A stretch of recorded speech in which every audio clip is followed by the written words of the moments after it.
When Senate Majority Leader John Thun delayed President Trump's nominees for weeks, Vice President JD Vance stepped in directly. What followed left Washington unsettled. This was a moment where authority, politics, and accountability came together. The Senate chamber stood empty, yet in Washington, frustration was rising. For over 5 weeks, essential government operations were stalled. On August 1st, Majority Leader Thune forced a recess despite urgent requests from President Trump. 135 nominees, ready to serve, remained unconfirmed. Critical. Posts in national security, healthcare, the judiciary, and federal agencies sat vacant. Families of fallen soldiers faced delays in benefits. Farmers waited for aid that never arrived. And while the country struggled, Thune appeared relaxed on vacation, smiling before cameras. On Monday morning, September 1st, the final day of recess, Vice President Vance rose early. Determined and clear-eyed, he understood the damage had gone too far. Patience had ended and the administration could wait no longer. Before noon, he prepared to speak, not only for Trump or the nominees, but for Americans left behind by neglect. In the days before the recess, Trump had personally appealed to Thune in the Oval Office. "John," he urged, "these nominees are ready. The country cannot wait. Cancel the recess." Thune refused. His composure masked other pressures: financial incentives, political promises, and the influence of hidden networks. He excused himself and led the Senate into recess. Now, as September began, Trump stayed silent. He knew this fight belonged to his vice president, who had earned trust as an advocate for the overlooked. From his residence, Trump watched the reports. Supporters called daily: veterans, pastors, working families. "We can't wait any longer, Mr. President," they pleaded. Trump replied with only one line: "JD will handle this." Word spread quickly. Vance was preparing to challenge Thun directly. By mid-morning, Vance entered the White House press room. Cameras swung toward him. He stood steady, his voice measured but sharp. "For 5 weeks," Vance began, "America has waited." While Majority Leader Thune took his vacation, 135 patriots prepared to serve were left behind. Families have suffered. Our security has been weakened. And why? Because one man placed self-interest above responsibility. The statement sent a shock through the room. Vance continued, "This is not about partisanship, it is about betrayal. John Thun betrayed the President, the Senate, and most importantly, the American people." Reporters captured every word, recognizing its weight. Then came his closing line: "Tomorrow, the Senate returns. And tomorrow, Majority Leader Thune will answer for this." The response was immediate. Calls flooded the White House. Veterans asked why their benefits were stalled. Farmers demanded relief programs that remained on hold. Hospitals awaited federal administrators who had yet to arrive. The refrain was the same: "America is waiting. Vance himself listened to one mother from Ohio describe how her husband, killed in service, left her without benefits because of the gridlock. "We can't even pay rent," she whispered. Vance set down the phone with resolve. This was no longer political. It was about the dignity and survival of families across the country. Meanwhile, discussions inside Washington grew louder. Staffers recalled Thune's closed-door meetings with lobbyists and high-dollar donors. Some described exchanges that suggested more than simple delay. One military official summed it up in a meeting: "This isn't a postponement. It's sabotage." The word lingered heavily. By late morning, Vance returned to the podium, this time addressing the nation live. His remarks were clear and firm. While Americans cried out for leadership, John Thun chose himself. While families struggled, he chose money. While duty called, he chose vacation. This is not leadership. It is betrayal. And tomorrow, when the Senate reconvenes, America will remember. Across households and town halls, viewers recognized it as more than a speech. It was a declaration of accountability. That same day, Vance walked the empty halls of the Capitol. Every step echoed with the weight of the 135 unconfirmed names: judges, generals, administrators. At the locked Senate chamber doors, he paused, reflecting on the families and workers affected. The chamber would reopen the next day, but now it symbolized broken trust. On his desk in the White House lay a thick folder. Inside were reports from intelligence sources, whistleblowers, and Senate staffers. The files detailed meetings with lobbyists before the recess, undisclosed donations routed through shell companies, and calls with operatives who urged Thun to obstruct. The evidence showed corruption, not mere inaction. Vance reviewed the pages carefully, then said quietly to his aides, "The public deserves to know." Some warned of the risks of going public too soon. Others urged immediate disclosure. Vance made his decision. By late morning, major networks cut live as Vance appeared on screen. His suit was pressed, his expression firm, and the folder sat beside him. "Good morning, America," he began. "You have been told to wait for 5 weeks. You have been told to accept silence. Today, I will not ask you to wait any longer." He held the folder aloft. "Here is proof. Proof that while our nation struggled, Majority Leader John Thun chose deals over duty, corruption over service, betrayal over America."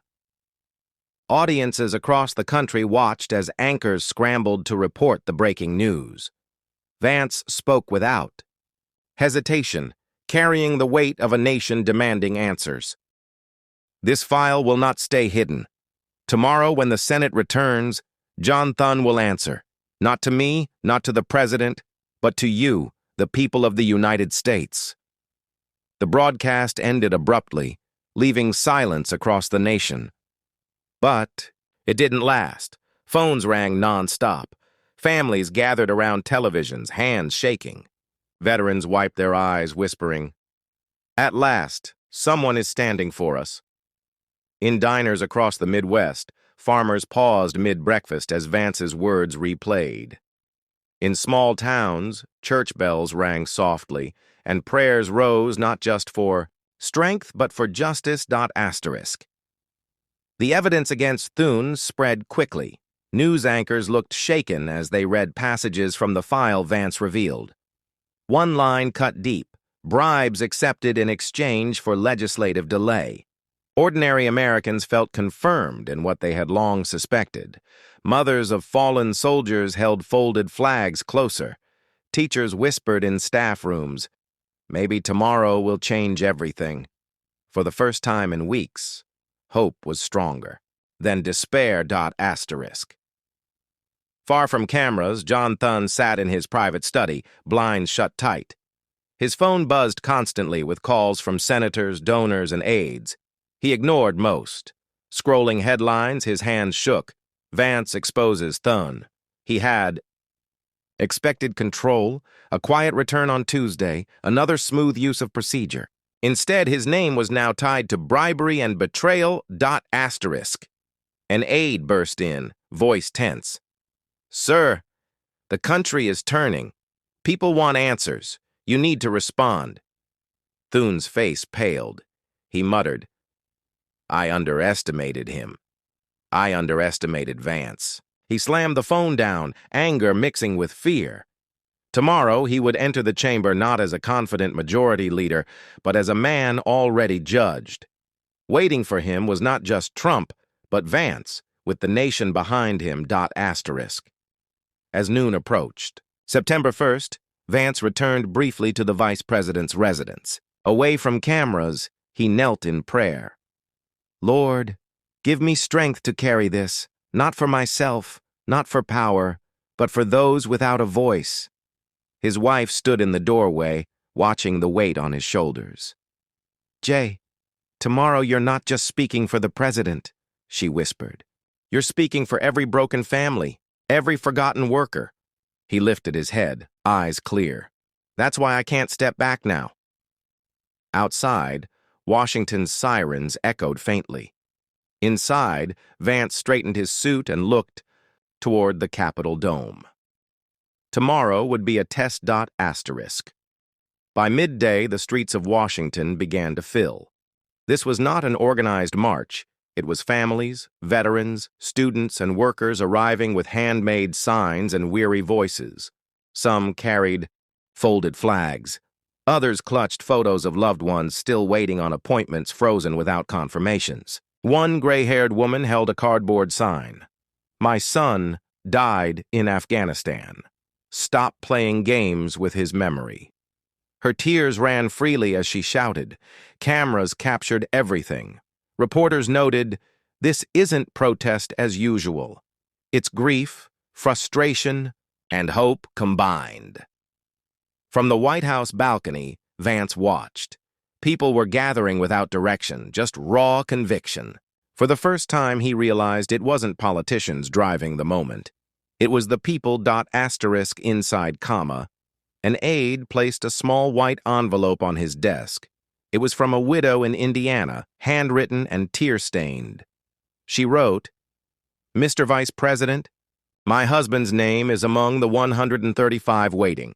He was supposed to take a role that would restore dignity to veterans like him. He died waiting.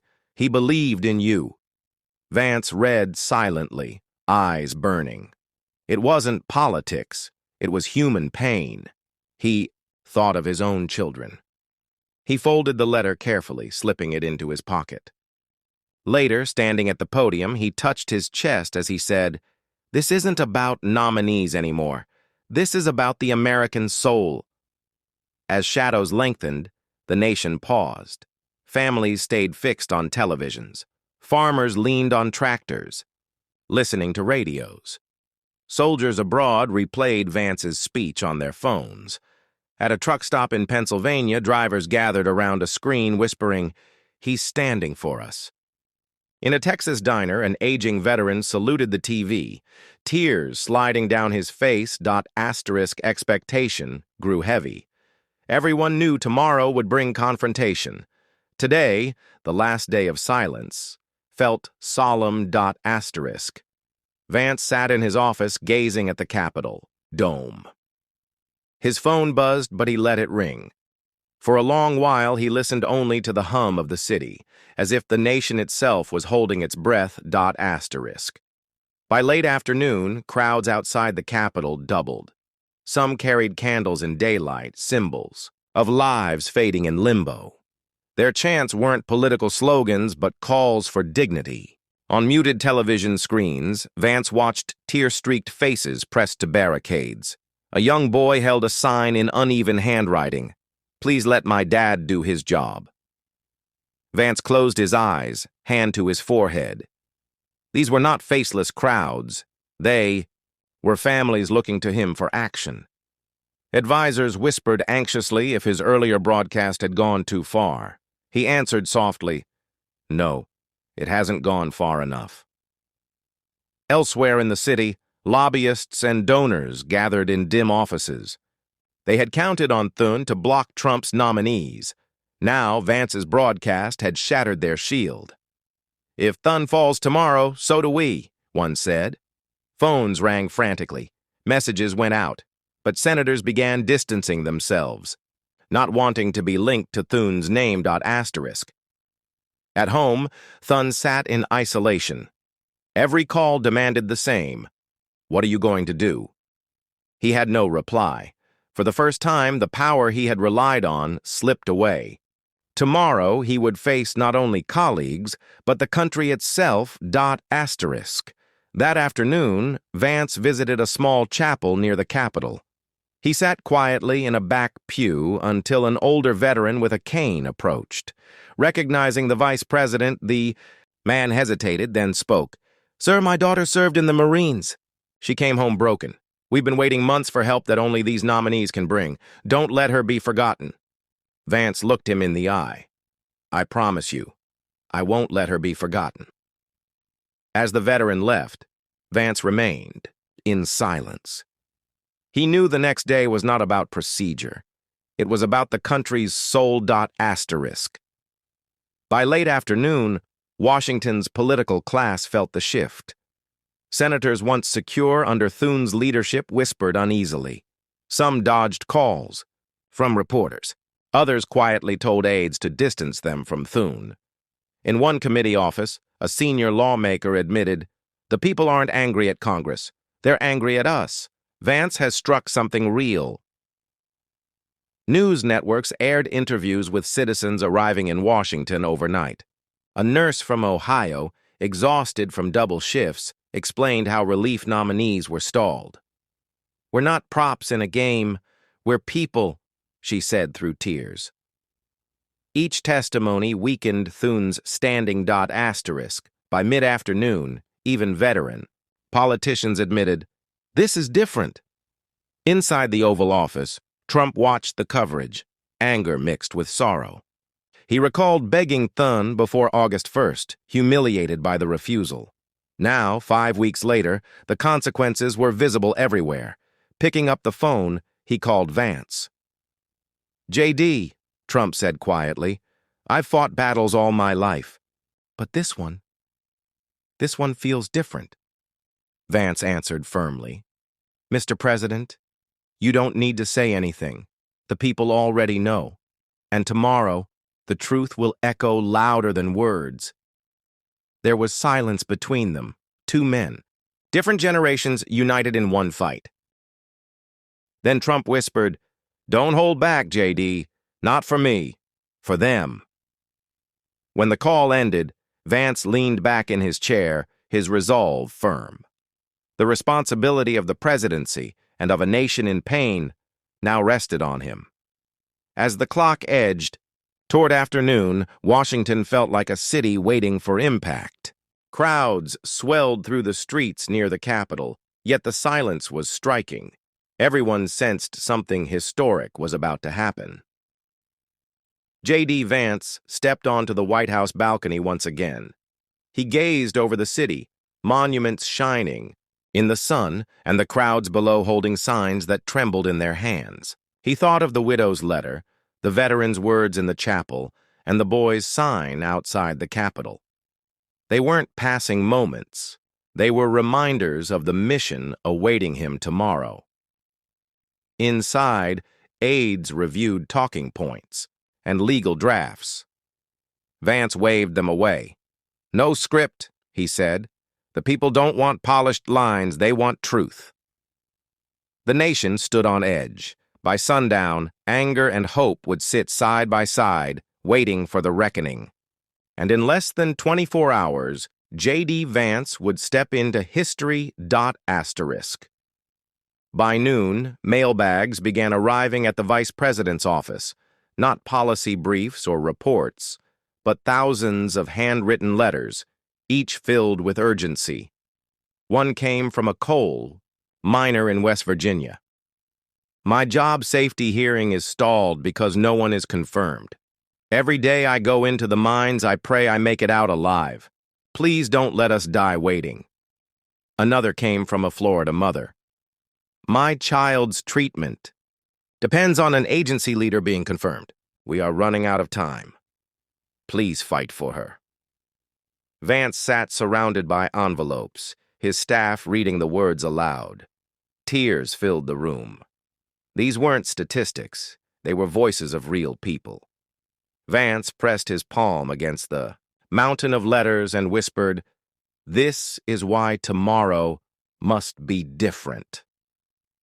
Outside, cameras captured citizens holding copies of their own letters. The story had moved beyond politics. It had become about whether ordinary Americans mattered in their own country asterisk. Meanwhile, in a townhouse not far from the Capitol, John Thun sat with donors and strategists. Blinds drawn, voices hushed, one donor warned, "Tomorrow you must control the floor. If Vance pushes too far, everything we've built collapses." Thune's face was pale. "You don't understand," he murmured. "The people are against me." They see me as corrupt. If I push too hard, it could explode. The room went quiet. For the first time, the usually confident majority leader looked cornered. His allies saw what Vance had done. Pulled away the mask of power, leaving only fear. A strategist leaned forward. Then tomorrow isn't about procedure. It's about survival. You'll need to challenge Vance openly. Thune's hand trembled as he gripped his glass.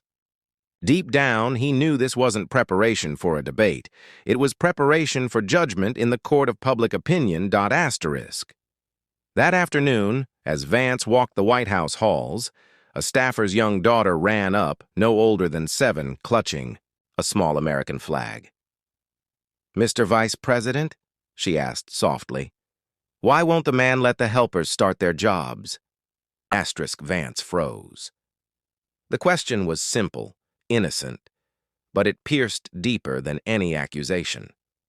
He knelt down and said gently, "Sometimes people forget what's right and think only about themselves. But tomorrow, we'll remind them that America belongs to you, not them." The girl nodded, her flag fluttering in the air-conditioned hall. Vance rose slowly, the weight of her words pressing harder than any file or report. In that moment, he knew tomorrow wasn't just about exposing John Thun. It was about answering a larger question. Does America care about its people? By early afternoon, thousands filled the National Mall. This was not a shouting crowd. It was a march of silence. Men and women walked with tape over their mouths, holding posters with the names of the 135 nominees. Children carried candles flickering in daylight. Reporters whispered, "This is unlike anything Washington has seen in decades." From the White House window, Vance watched with a heavy heart. Each step carried more force than any speech. Their silence screamed of betrayal. Their presence demanded justice. An elderly veteran raised a flag from his wheelchair, saluting through tears. The cameras zoomed in, and across America, families wept with him. The nation wasn't waiting for tomorrow anymore. It was pleading for it to come faster. In his residence, John Thun paced, restless. Calls from allies grew fewer, their tone colder. Some stopped answering entirely. He had become toxic, politically stranded. His wife tried to comfort him, but his frustration boiled over. "They've already abandoned me," he muttered. Turning on the television, he saw images of the March of Silence. Veterans, widows, children demanding justice. His confidence broke. Slamming the remote down, he whispered, "Vance has made me the villain." Yet deep down, he knew it wasn't. Vance, it was his own choice 5 weeks ago when he ignored the president's plea. Now the consequences stood outside his window, undeniable. As the afternoon wore on, Washington grew still, not because people were absent, but because they were waiting. Inside the White House, Vance gathered his closest aides. He spoke without notes. "Tonight, America doesn't sleep. They wait for tomorrow. And tomorrow, I don't speak as vice president. I speak as a servant of the people." His aides nodded, some with tears in their eyes. They knew this was bigger than policy or rules. It was about justice for ordinary Americans. Across town, the silent march ended at the Capitol steps. People sat down and refused to leave, prepared to wait all night if necessary. Anticipation filled the air. This was more than politics. It was history taking shape. As the sun set, the city seemed to hold its breath. Washington waited for the collision that morning would bring. The golden glow fell over the silent crowd still seated at the Capitol. Some clutched blankets, others held photographs, but none left. Inside the White House, Vance walked the halls, each step heavier than the last. Tomorrow would decide not only the nominees or his role, it would define the moral direction of the nation. Reporters pressed for a statement, but he stayed silent. His quiet was not weakness. it was preparation. He wanted the nation to feel the weight of anticipation, the hush before the storm. Asterisk. In the Oval Office, President Trump looked out at the city. "They're ready, JD. The people are ready." And as night fell over Washington, the city seemed united in one thought. Tomorrow, truth must speak louder than power. Asterisk. Hours before the Senate's return, Vance gathered his notes one last time. But then he stopped, pushing them aside. "No," he whispered. "Tomorrow I won't read words. I'll speak from the heart." His aides looked stunned, but they saw determination in his eyes. This wasn't about strategy. It was about trust. Asterisk. He pulled the widow's letter from his pocket, holding it gently. "This is my speech," he said. "Her words, their pain. That's all the truth I need." Looking toward the Capitol dome, his voice turned firm. "Thune has had his time. Now it's accountability.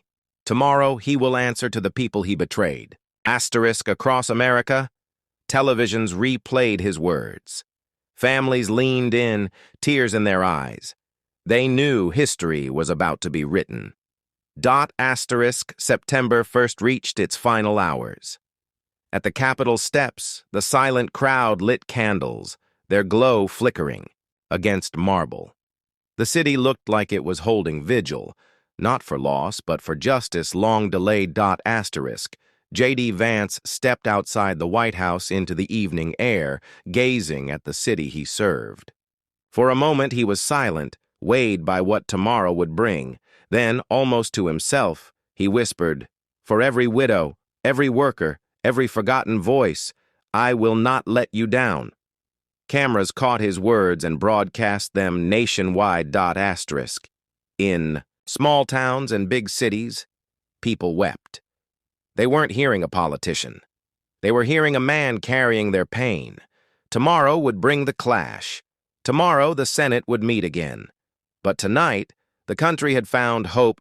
Asterisk. If this story moved you, don't leave quietly. Tap the like button, share your thoughts in the comments, and subscribe to join our community. We're not just telling stories, we're carrying the voices of the forgotten. For those who want to stand closer with us, consider joining our membership. For exclusive content, behind-the-scenes insights, and more stories that will reach your heart. Don't just watch history, be part of it. Subscribe now.